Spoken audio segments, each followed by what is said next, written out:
Michel Pigenet, je suis professeur d'université, professeur d'histoire contemporaine à l'université Paris 1, Panthéon-Sorbonne. Quand démarre le premier choc pétrolier, 73, et même au moment du deuxième, 76-77, on est dans un tout autre contexte sociopolitique.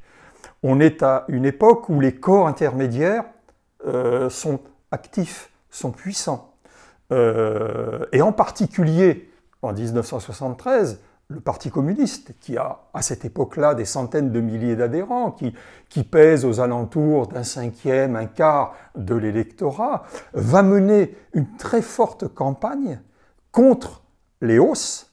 Et alors, ce qui est intéressant, il vise deux choses à l'époque. Il vise les taxes, mais il vise aussi les profits des compagnies pétrolières.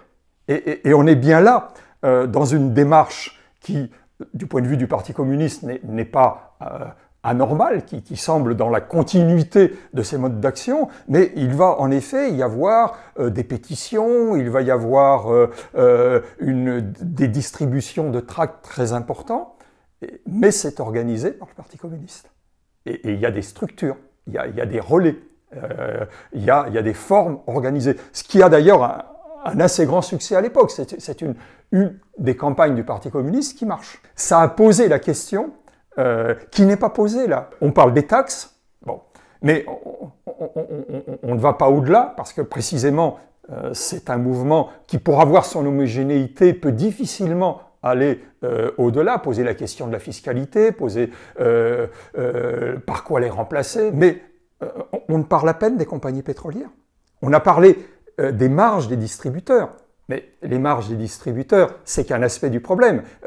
Il y a aussi, évidemment, des phénomènes spéculatifs qui expliquent les variations du prix du pétrole.